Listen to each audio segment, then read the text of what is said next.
بسم الله الرحمن الرحيم الحمد لله رب العالمين والصلاة والسلام على أشرف المرسلين وعلى آله وصحبه أجمعين وعلى من تبع هداهم إلى يوم الدين. Indeed, all praises due to Allah.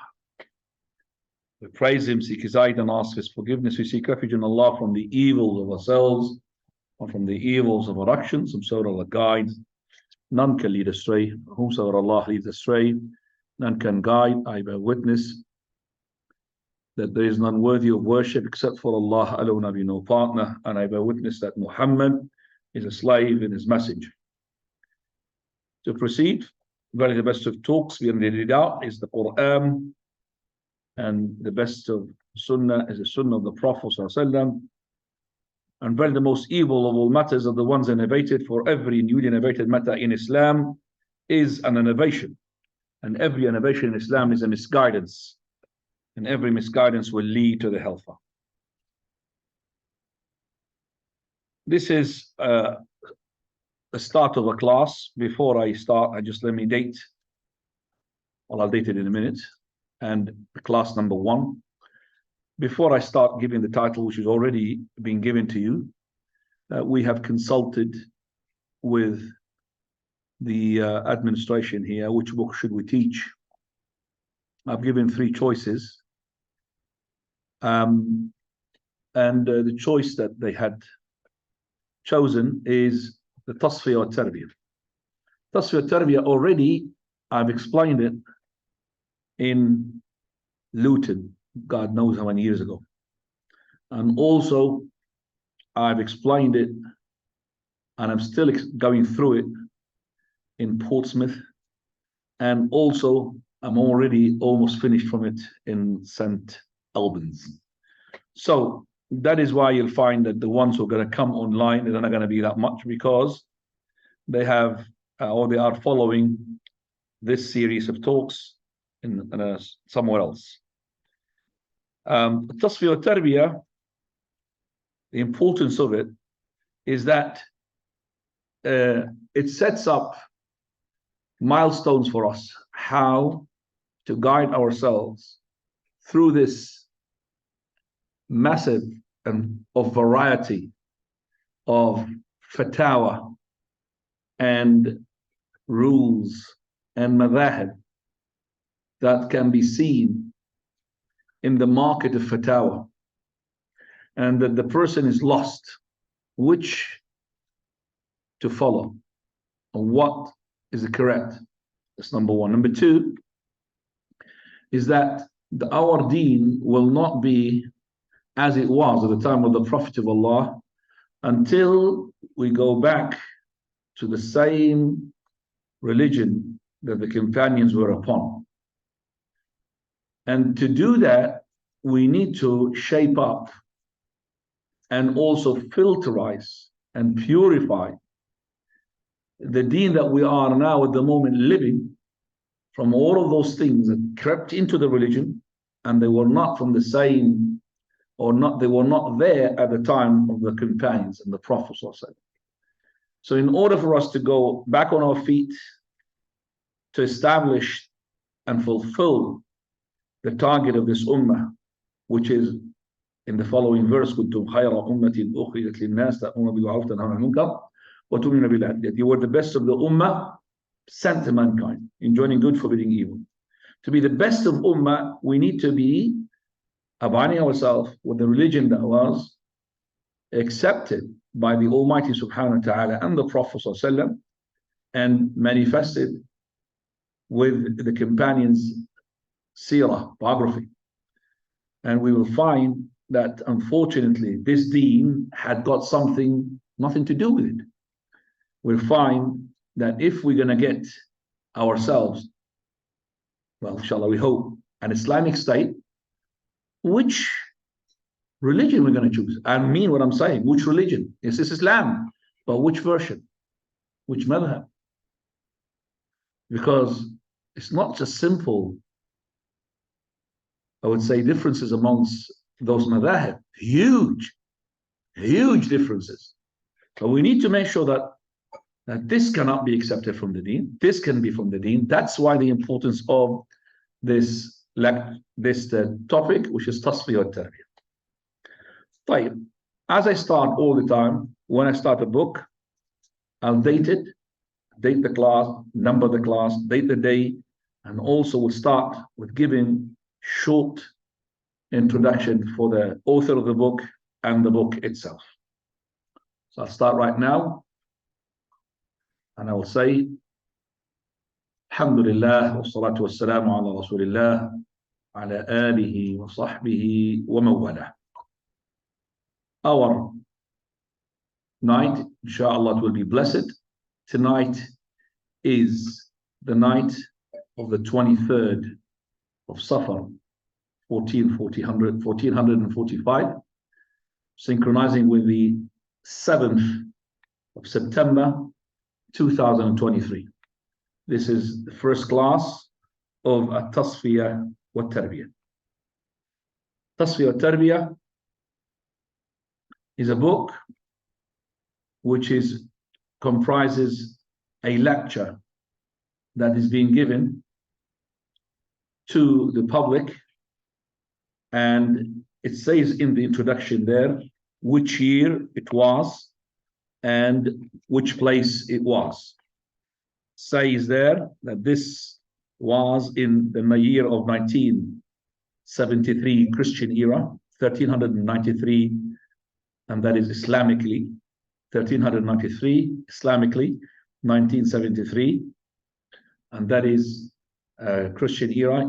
So it gives us about 50 years ago. The place was in Amman, the capital of Jordan, in a venue which is the Ma'had al-Shar'i, the Faculty of Religion. And the title of that lecture was Al-Tasfiyah, purification, Al-Tarbiyah, and that is cultivation. Tasfiyatun wa Tarbiyah. Or Sheikh Al-Albani lived his life for this project, Tasfiyah, Tarbiyah. In order for us to go back to what the Prophet of Allah wanted the companions to be on, we need to, number one, filterize, tasfiyah, purification. Take the things away from the deen which is not from the deen. Tarbiyah, cultivate the new generation, bring them up onto this filterized deen. So he lived his life in order to establish these two things. That's why he started with his tasfiyah, filterizing the ahadith from all these which are not authentic. So he had started a huge project with putting books which are authentic, not authentic, silsila sahiha, silsila da'ifa, and so on and so forth. Of course, the tasfiyah al-tarbiyah is being taken out from himself in the Quran. And it is actually, if you look at this following example to understand the importance of this tasfiyah al-tarbiyah, is that you look at the example being said by one of the scholars, that let's say there was a village, and this village had security and safety, had old people and young people, had leaders and the ones who were being led, and their source of power was a river. This is the main river. This river is important for them. Without it, can't live. Without it, they were vulnerable for the enemies.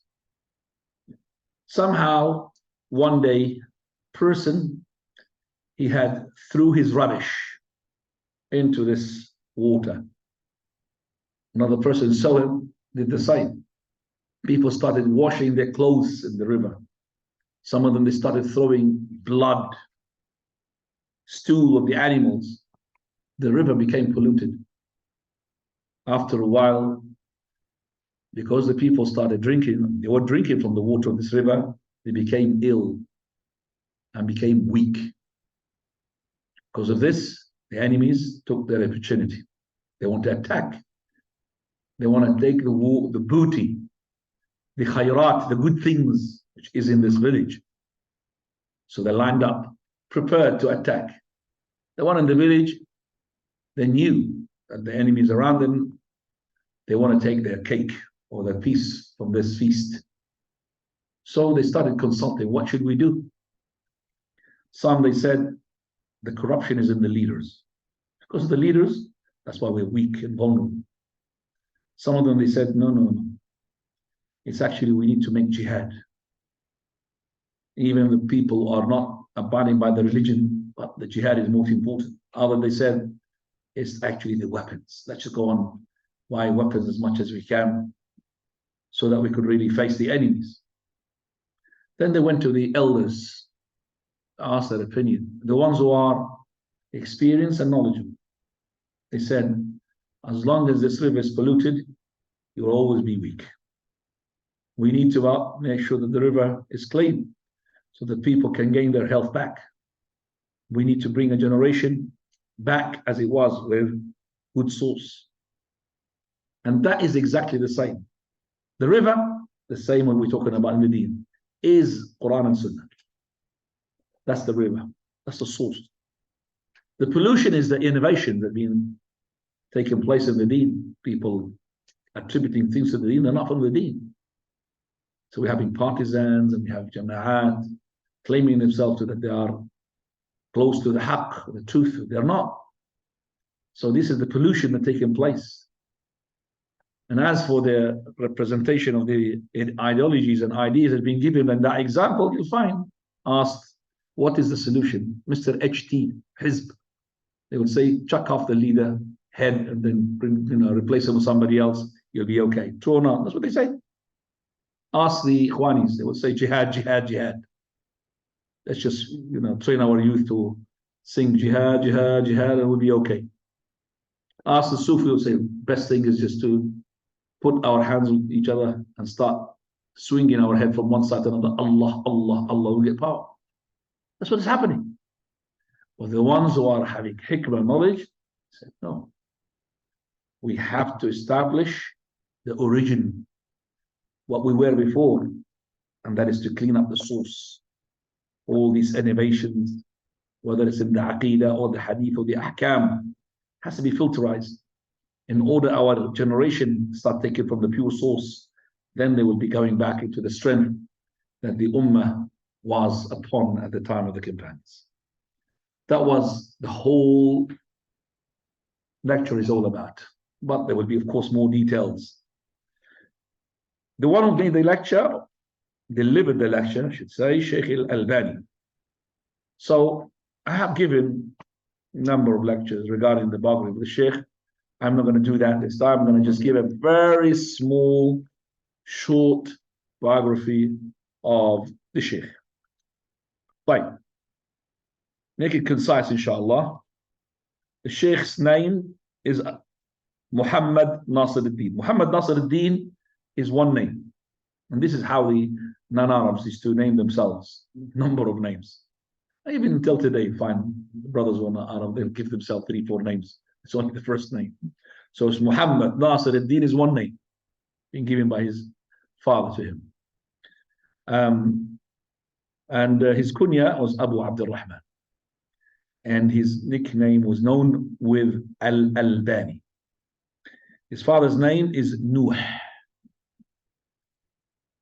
And he is attributed to the nickname of Albania, which is Albani, from Albania. Just like Imam al-Tirmidhi was Tirmidhi because of what? The place Tirmidhi. Was Imam al-Tirmidhi, Sahib al-Sunan. And Albania is a Muslim country.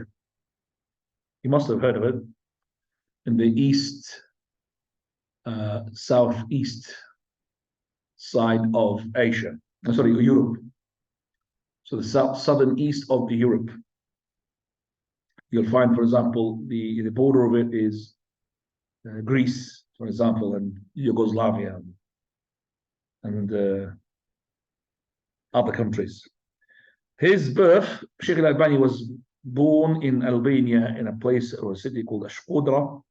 The year is 1914. That's the Christian era, 1332 Islamically. 1914, that's about just about, near the World War #1. The Sheikh Al-Albani was asked about the date, not the year of his birth. He said, well, that time we don't have really a record, the dates. So you look at the passport of his, the Sheikh, he said, my passport says 1914. That's it, khalas, 1914. And Sheikh Al-Albani said, in the Christian time or era. He always calls the Gregorian time to be what? The Christian year. Because Islamically it's different. Sheikh Al-Albani, he was brought up in a simple, poor family, away from all of those things to do with richness and following the trend of the fashion.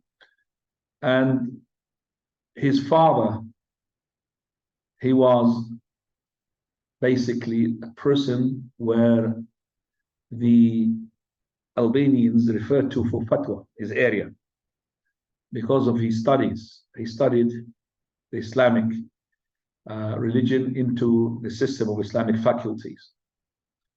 But when Albania was ruled by a person who's called Ahmad Zugh, and that is the 1924, 10 years after the birth of Sheikh Al-Albani, when he was 10 years old.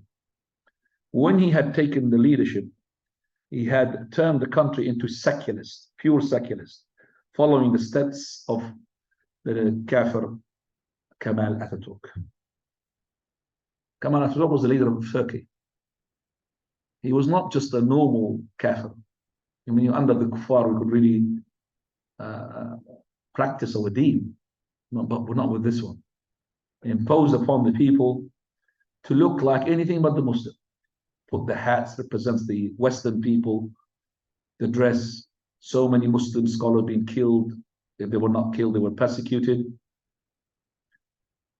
Basically, they were a very hard time. So Ahmad Zugh, following the steps, okay, of Kemal Atatürk, he led from 1924 to 1933.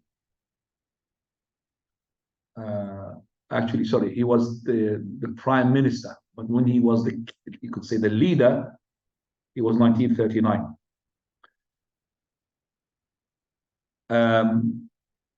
So Sheikh Al-Albani, and this person as well commanded even the women to take off the hijab and to dress up like the Europeans. Sheikh Al-Albani, rahimahullah, was with his father. His father decided that this is not a place for him to reside.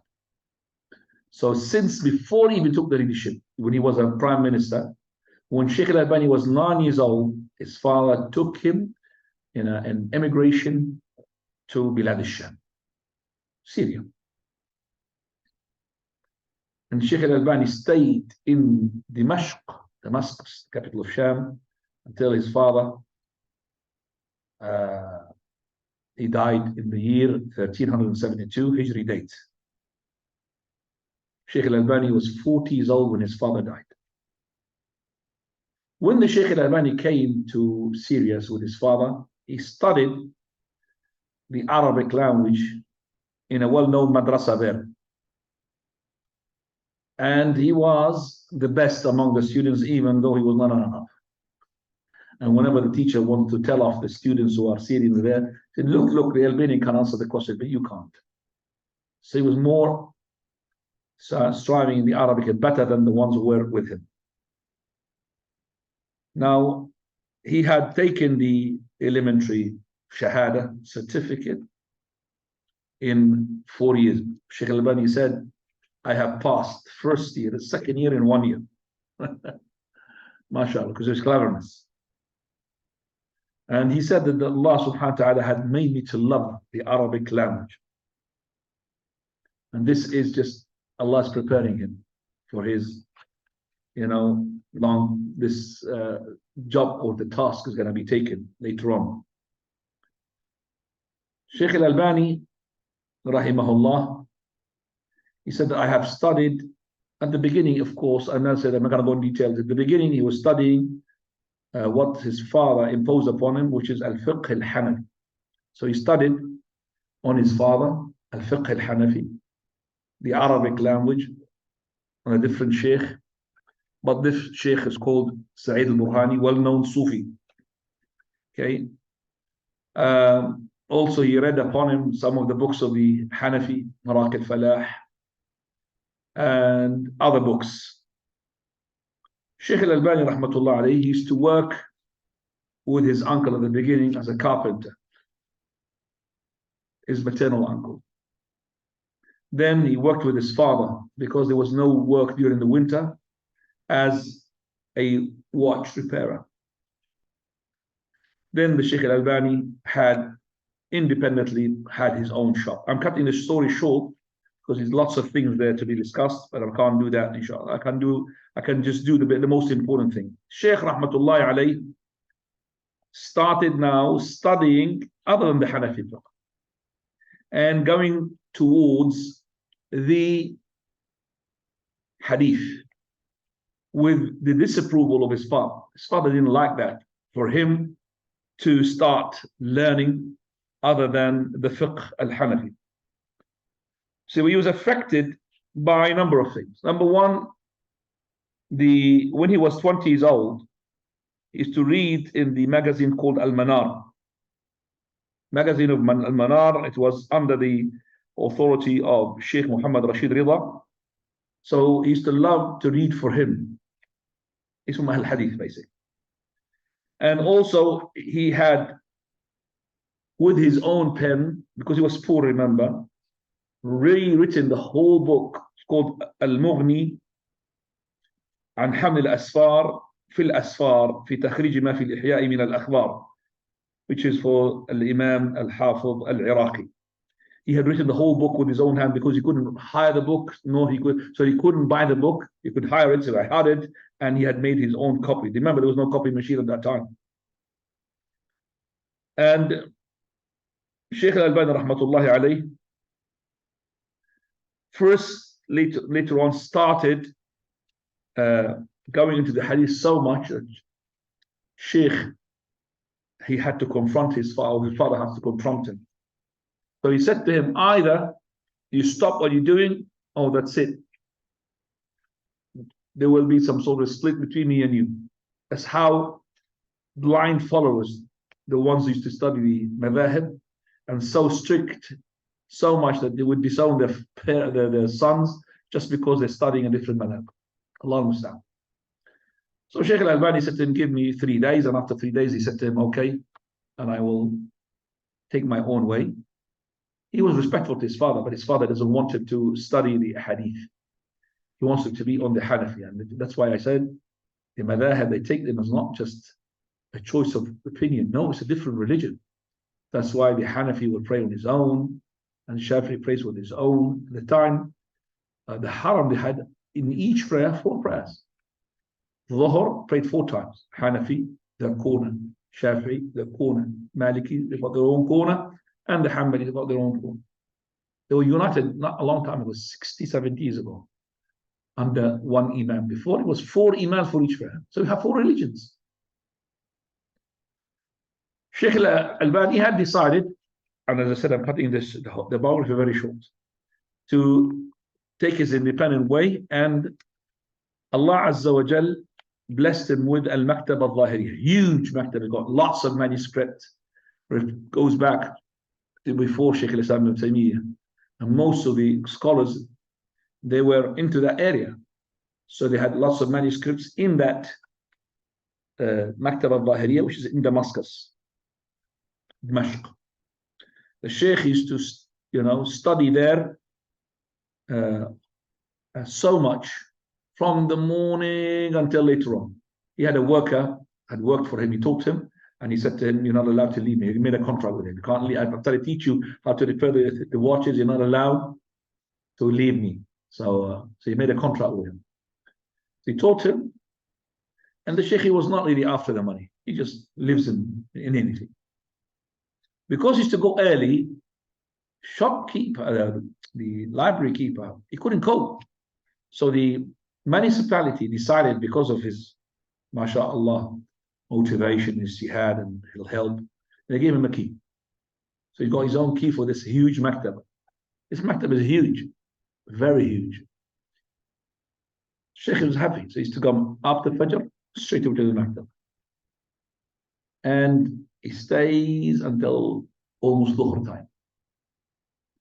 Sometimes he has to climb up to the shelves which are at the top. So they've got a small ladder. You know, I would say the shelves will be as high as this masjid here.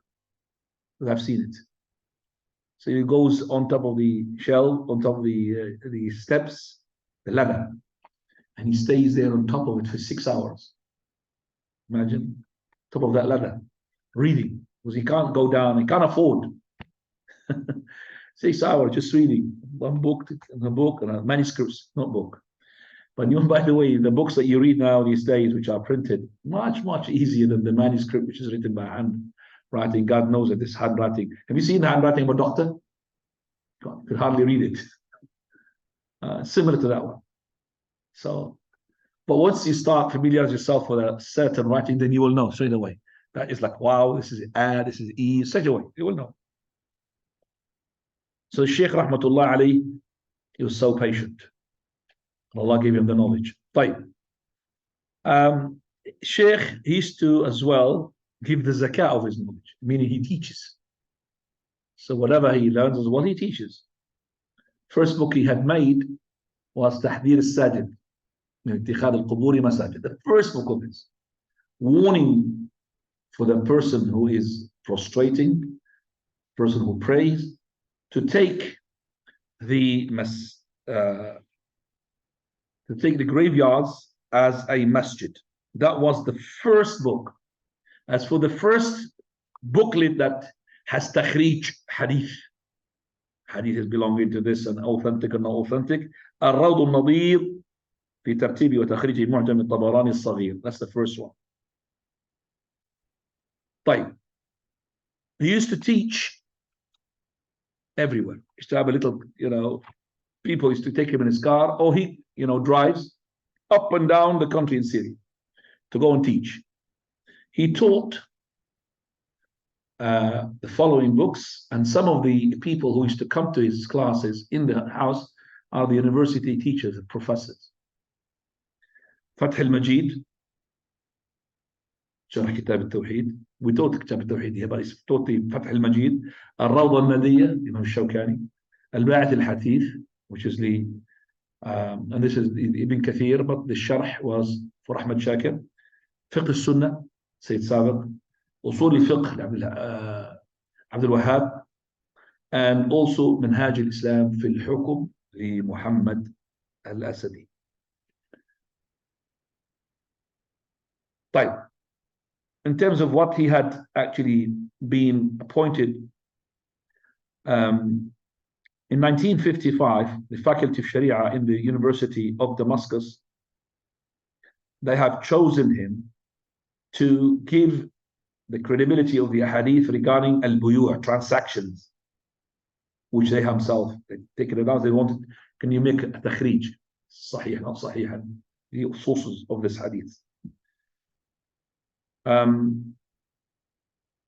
He was chosen in the committee of hadith, which was formed at the time when there was a unity between Egypt and Syria, in order to spread the books of Sunnah and also to check them. He was as well being requested by the University of India, the Salafi University of India, to take the leadership of hadith. But he basically apologized for doing so because he wasn't able to take his family because of the war between India and Pakistan. So even Pakistan, India has chosen him to take Mashayikh al-Hadith. He's the leader. Al-Jami' al-Salafi. Also the Minister of Education in the Kingdom of Saudi Arabia, Hassan ibn Abdullah al-Sheikh, he had asked him to be the person in charge. So he's like the professor onto the high studies, postgraduates, whether it's PhD, in the faculty or the University of Mecca, but circumstances were preventing the Sheikh to do so.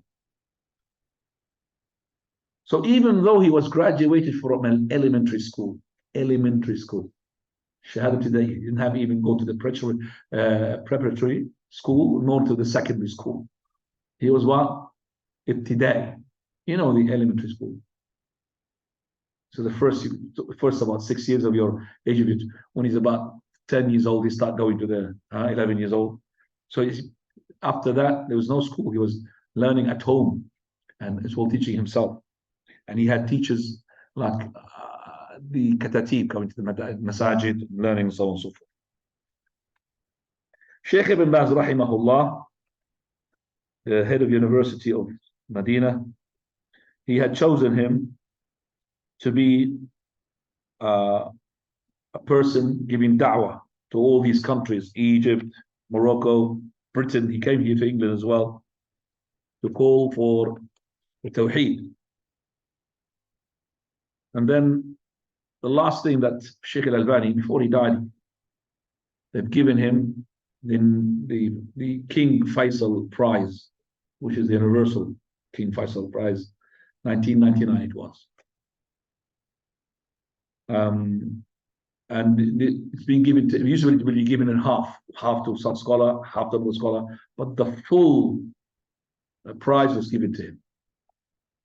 Not talking about the money, he's talking about, that they have actually acknowledged what the Sheikh had done to this era.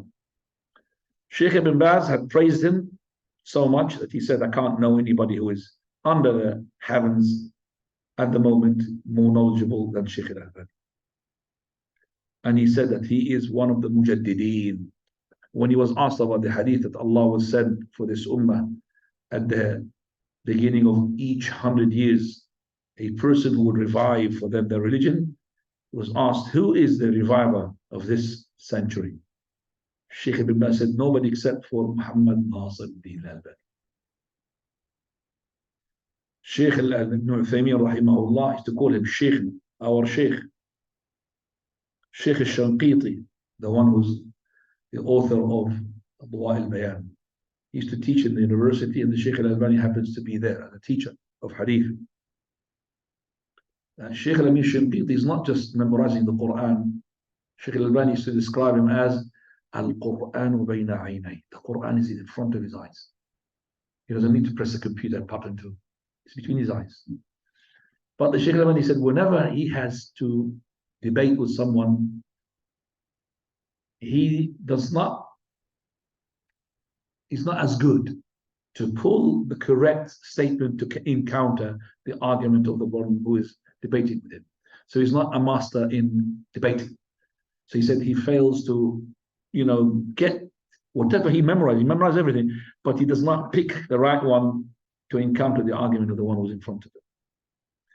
This Sheikh Muhammad Amin al-Shanqiti rahimahullah, whenever his teacher, when he sees the Sheikh Albani passing the corridors, he will stop teaching till the Sheikh passes, as a sign of what? Respect. While he's passing the corridors, he'll stop teaching. That straight away, if he sees him as well, will stop his class to go and say salam to him, to the Sheikh, because he respects him so much.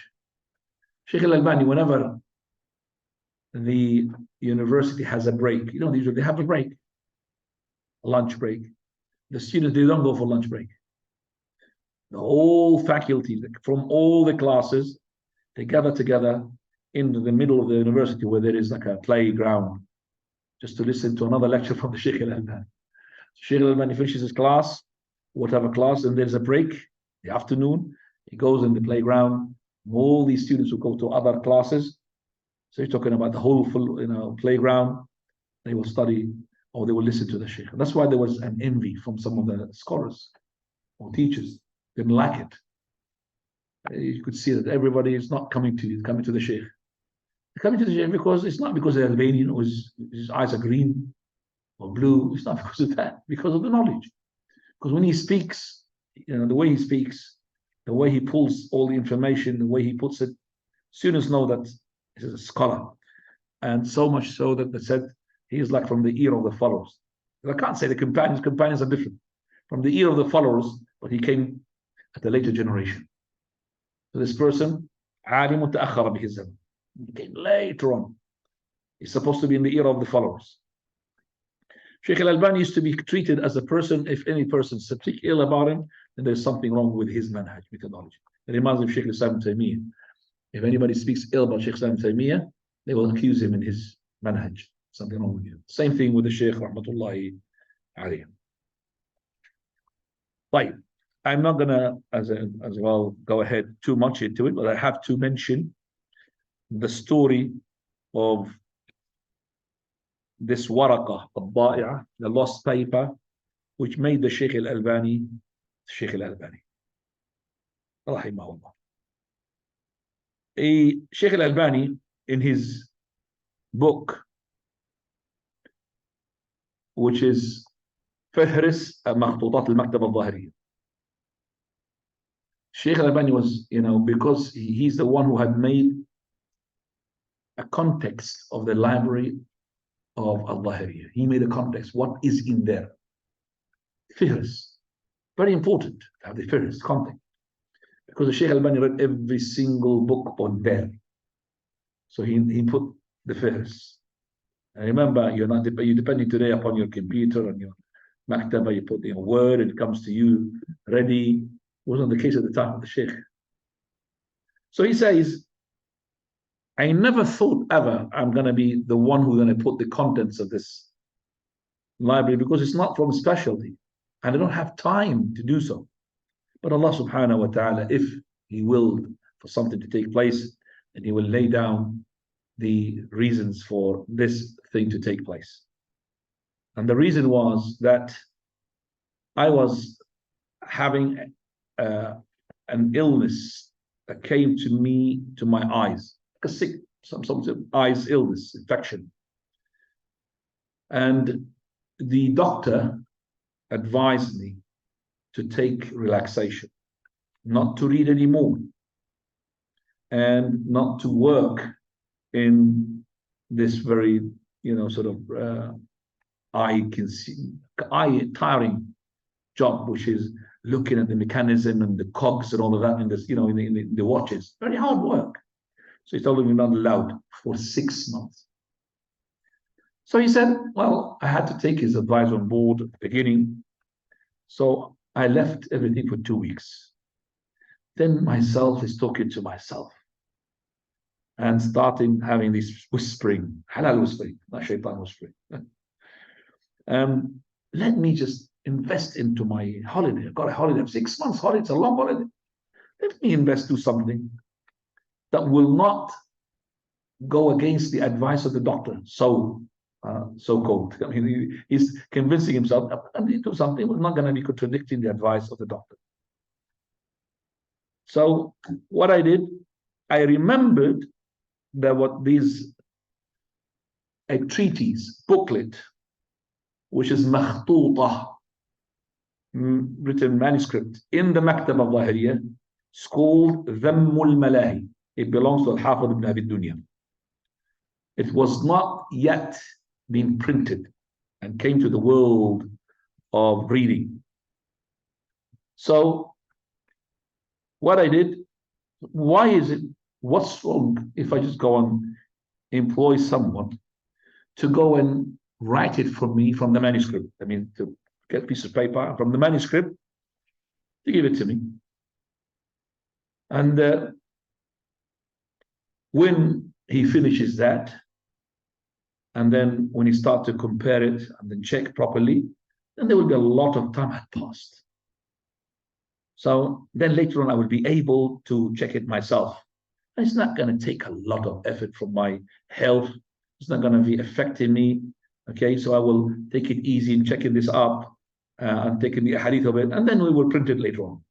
All of that just to convince myself I'm not going to make things hard upon me. I have to take the advice of the doctor. When the person who is taking the manuscript and writing it, recording it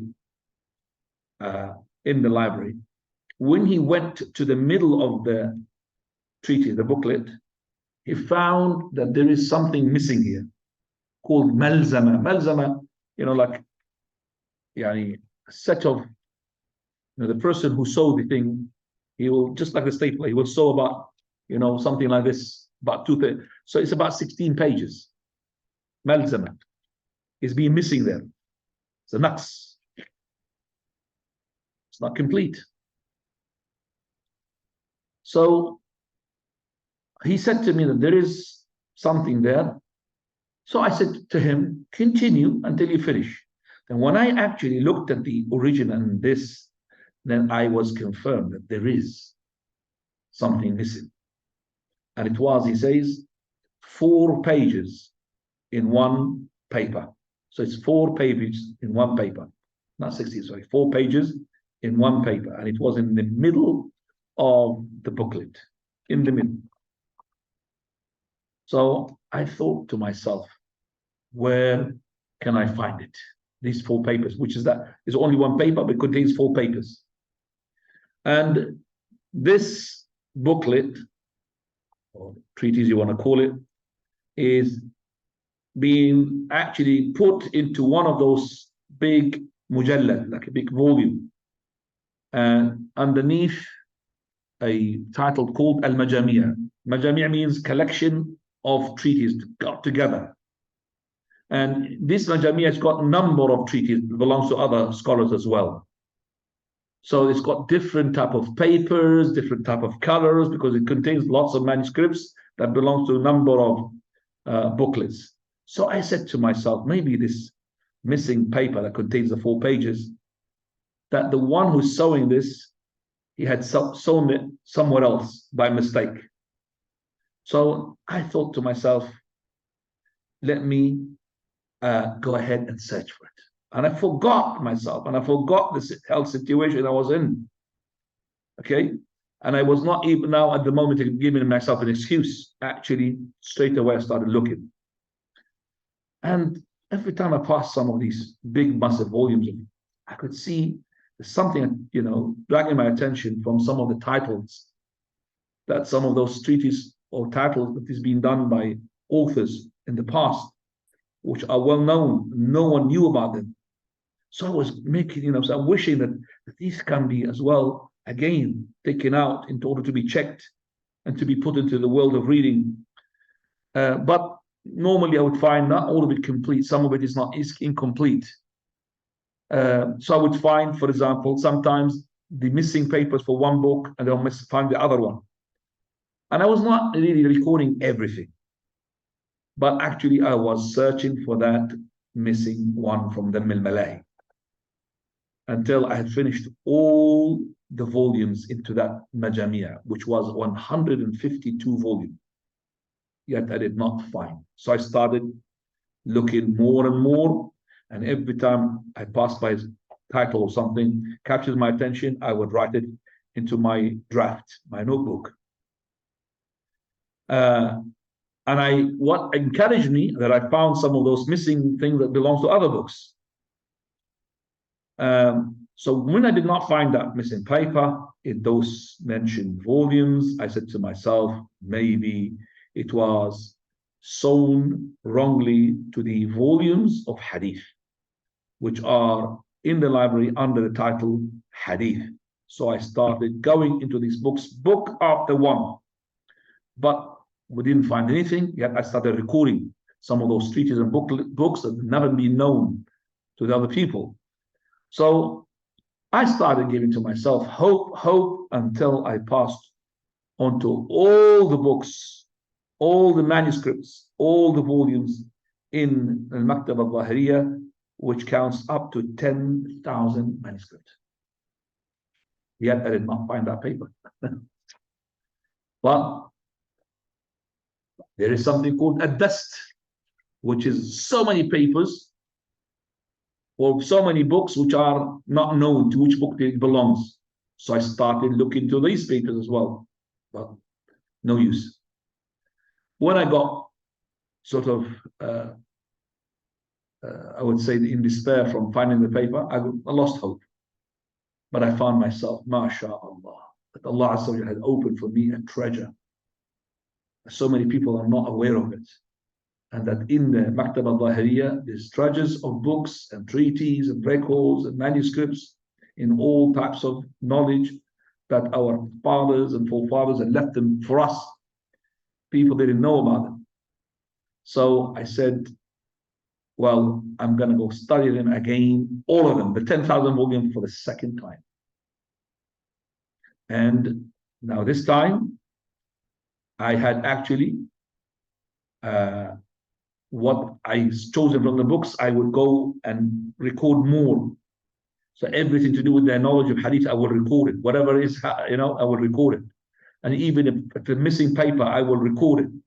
And which paper it belongs to. So he had made second reading for the whole 10,000. Then it was the last stage. And it was the third time. I did not leave anything except that I have looked into it and I found a hadith and I will put it. So it had actually, I collected 40 volumes. Each volume has 400 paper. Each paper contains one hadith.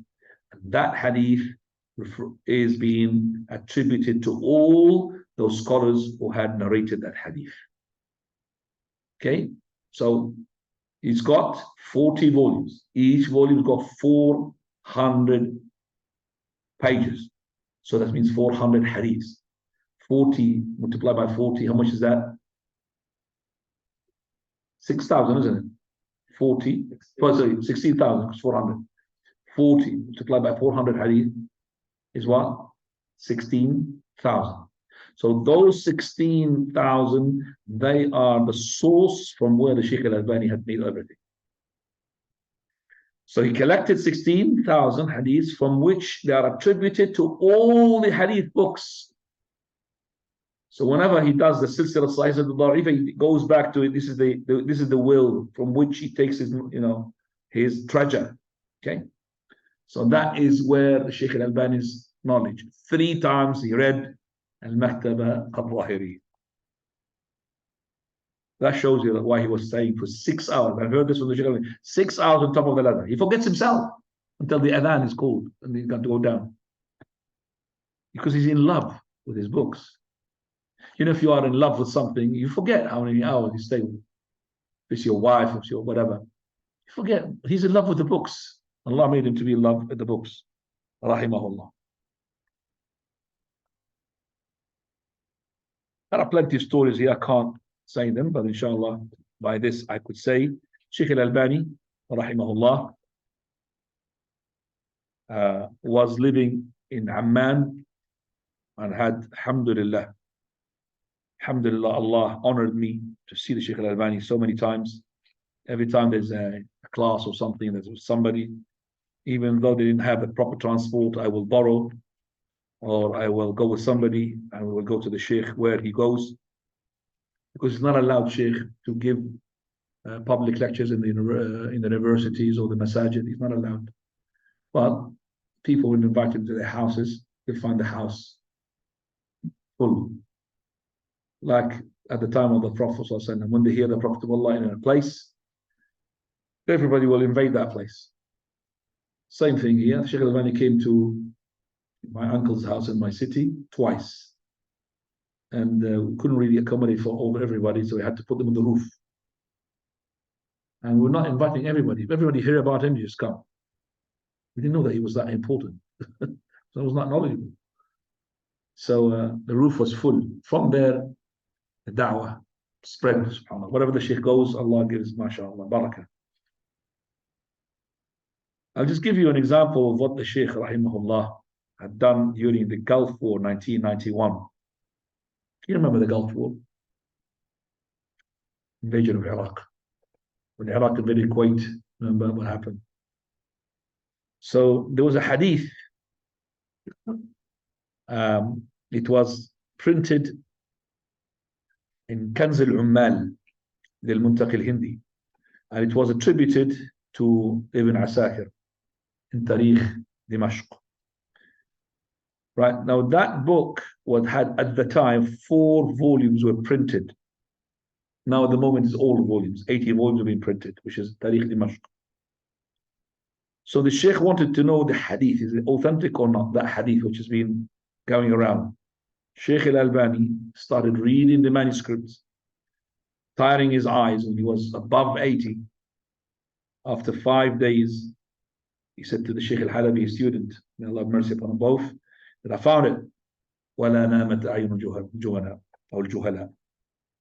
I found it. Let the eyes of those who are ignorant not to sleep. So if you want it to be not an ignorant, don't sleep.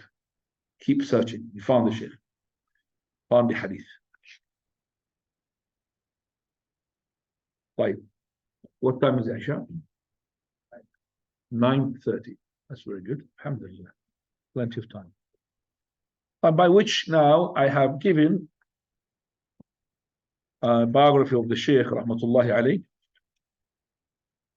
And what else I need to speak about here? The story of him being patient. Right. Let me just see if I can say something important I need to speak about. About the Sheikh, rahmatullahi alayh. As I said, I've spoken about the Sheikh Al-Albani in a number of lectures. That's why I don't want to go through it again and again. It's just, I've been spoken about my experience, my Sheikh, and my stories with the Sheikh, rahmatullahi alayh. I think I'll.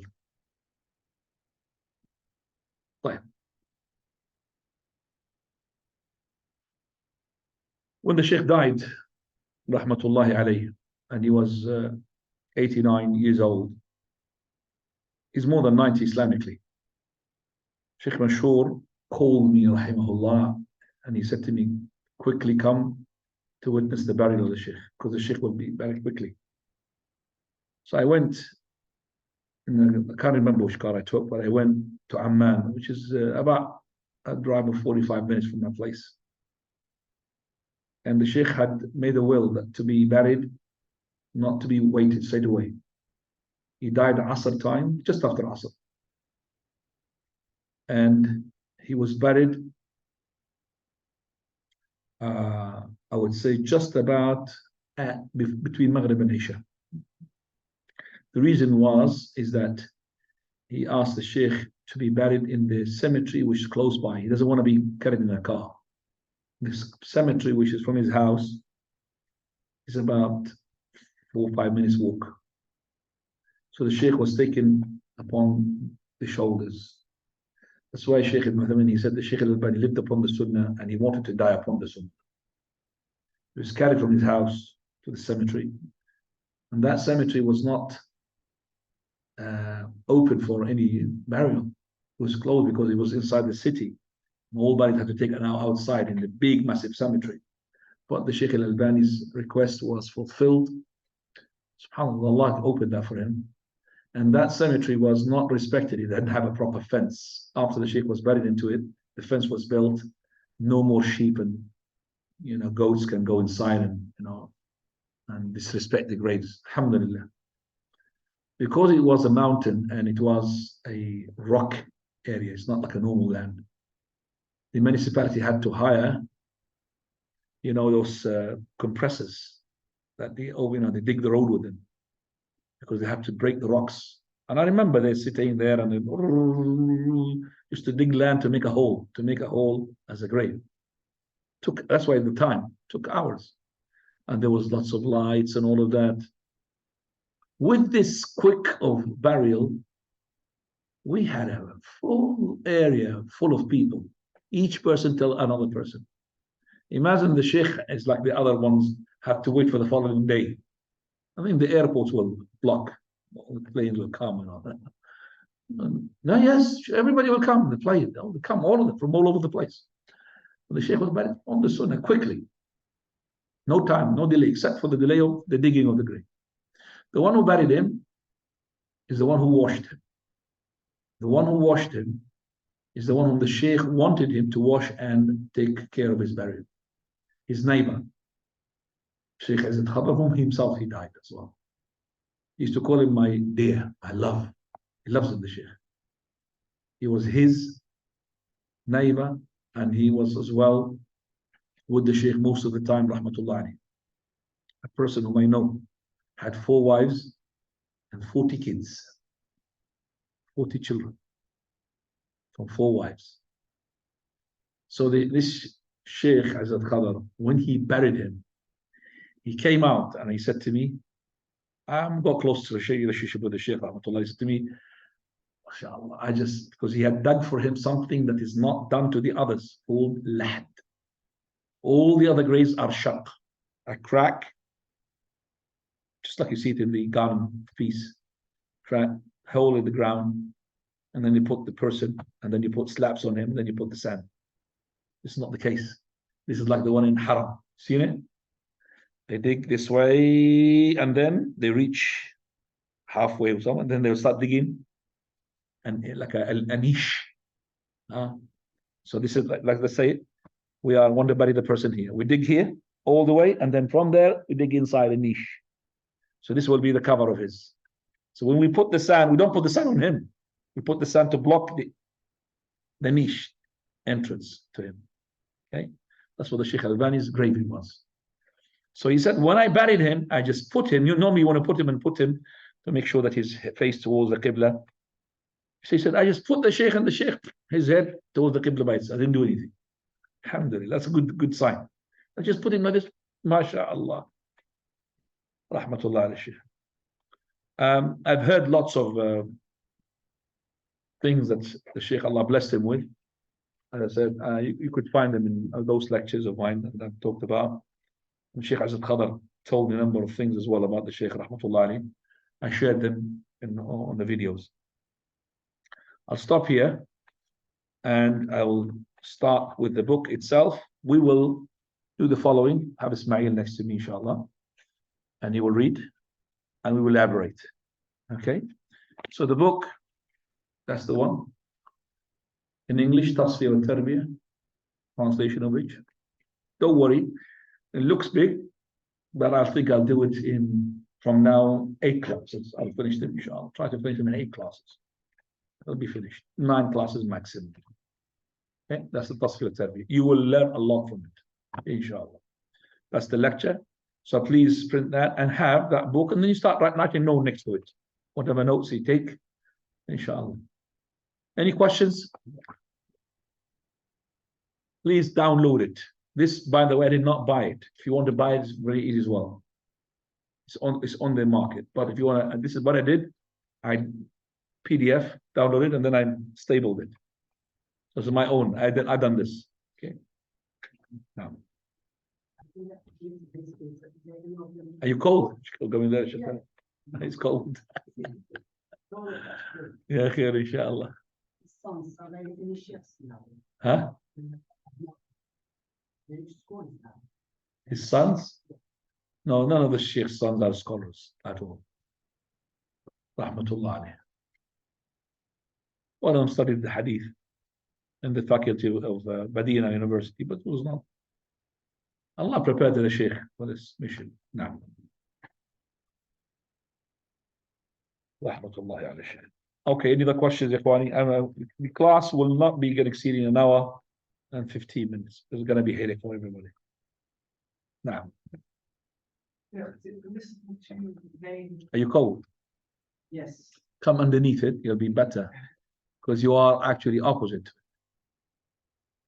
Is it permissible to name your child Albani or Bukhari, whose names are from regions? Yeah, you're allowed to. The Albani is not his name. Albani is his nickname. It's not his name. No problem. But Albani is not a name. Albani is like he belongs to Albania. So you shout, what's the name of your child? Belongs to Albania. That's not a name. It's like you're saying Aylesbury. My son's name is Aylesbury. What do you mean? He belongs to Aylesbury. Yeah, Bukhari, same thing. It's not a name. From Bukhara, Samarkand. It's the capital of Samarkand. So, what's your name? Londony. I don't know why. People have these names. London. London name. It's called London. But this is not Muslim name, of course. Yeah. Alhamdulillah. So, what's your name, brother? Pakistani. That's an absolutely can't start a name. Yeah, give him a name that he will be proud of. Name of a companion, name of prophet, even better. Name of a person who is known with the righteousness. And the best of names, Abdullah and Abdul Rahman. Now, طيب, any question from the online? تفضل.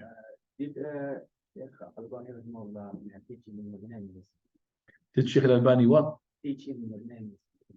Yes, he was a teacher at the Medina University for a number of years. And then the Juhayman issue that took place, which is the Haram incident, when this Juhayman claimed to be the Mahdi. He had occupied the Haram and there was killing. And he was killed because of the death penalty on him. Some people made rumors that this person was coming to the Sheikh Albani classes. So he's linked to his ideologies, which is untrue. So they linked him to this terrorism, basically. So when he was in Jordan, he was contemplating to go back to the Medina. Sheikh Ibn Baz, he said to him, it's better for you not to come.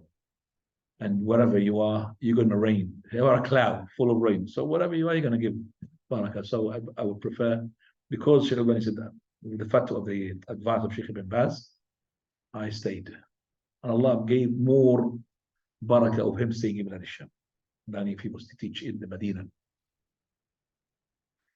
Subhanallah, Sheikh Ibn Baz was so close to the heart of Sheikh Albani. When Sheikh Albani was informed about the death of Sheikh Ibn Baz, then he died just recently after that, no time, he died after. He was crying so much for Sheikh Ibn Baz, his death. Sheikh Albani, when he died, he had a library. And in his will, he wrote that this library is to be given to the Medina Maktaba. Okay? So it is in the Medina University, it's Maktaba, where the students can, Jazakallah khair, the students can benefit from it. Until today, alhamdulillah, students are benefiting from it. Last thing was sent to me, let me just read it right now. Something recent happened. Okay, it says here, yep. The will of Sheikh Al-Albani before he passed away. And this is being hanged in the Medina University. There it is. جامعة الإسلامية. This is official, by the way. الألباني هو حديث عن الوفاء.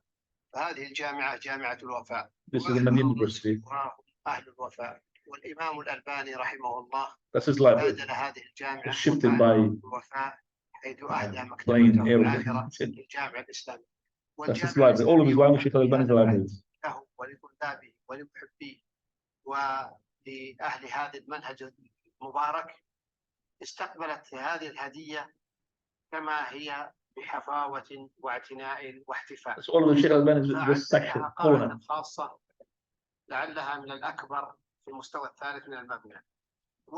Is the biggest section in the whole of the university. الألباني ستجد وصيته العامرة رحمه الله أني أوصي بمكتبتي كلها مخطوطها ومطبوعها. هذه This is the will of the Sheikh, and he said, all my libraries to be for the university. هي الحقيقة يعني رسالة حتى لطلاب الجامعة وتذكير بوصية الشيخ ورسالة هذا المكان المبارك. والجامعة الإسلامية وفاء بهذا العهد كونت لها فريقا عمد إلى تصنيف هذه المكتبة وفهرستها من جديد وتصوير مخطوطاتها ووضع اللائق بها، وأيضا حتى تسهل لكثير من الباحثين ومحبي الشيخ ومريديه وممن يريد أن يبحثوا في كنوزه التي لم تكتشف بعد. عمدت إلى مشروع آخر وهو تصوير جميع كتب الألباني التي عليها شروحاته. They are now taking image of all Sheikh Albani's book, which has got some of this elaboration. So his elaboration is going to be printed as well. وتعليقات الإمام الألباني يجدها متاحة، والجامعة كما قلت تفتح أبوابها وكذا. Arabic, this is, by the way, sorry that somebody should really put a translation for this. No, no. Sheikh Al-Albani's opinion on following madhab? That isn't the book. You're asking me, can you just please explain the whole of the book in one question? This is the book. This is the book is all about. What is the opinion of Al-Albani regarding the madhab? Now, Sheikh student Sheikh Masroor still alive. Any more student alive at the moment? Al-Albani has so much the Sheikh Mashhur. Sheikh Mashhur is from the premier students. But as for the students, you remember the students can be the students of Sheikh Al-Albani all the time with him, or on his books. He's called as well a student. Sheikh Mashhur is not a student as in all the time with Sheikh Al-Albani. It's only Sheikh Al-Halabi used to be all the time with Sheikh Al-Albani. But he was studying on the books of the Sheikh Al-Albani. And all others as well. There are plenty of them. Thousands, alhamdulillah, who studied on the books of the Sheikh Al-Albani. Some of them are known, some of them are not known. But he has students. One of them is the one who came here as well, give you a lecture. Ziyad Al-Abbadi. He used to do the fihras, used to do the some of the books of the Sheikh Al-Albani's index. So he takes the books and makes an index for it. He used to work on that project, Professor Abadi. Now, inshallah, will become very soon as well. And we'll have him here, inshallah, as well for the lecture. Right. Another question, Ikhwani? So we'll call it a night. And we'll start, inshallah, from next week. 2 weeks' time. Subhanakallah bihamdik, ashhadu an la ilaha illa anta, astaghfiruka wa atubu ilayk. Remember, the class is always after Maghrib. Okay, after Maghrib. So Maghrib is going to be a bit early now. So we're going to be starting maybe 7:30. In 2 weeks' time, 7:30. Inshallah.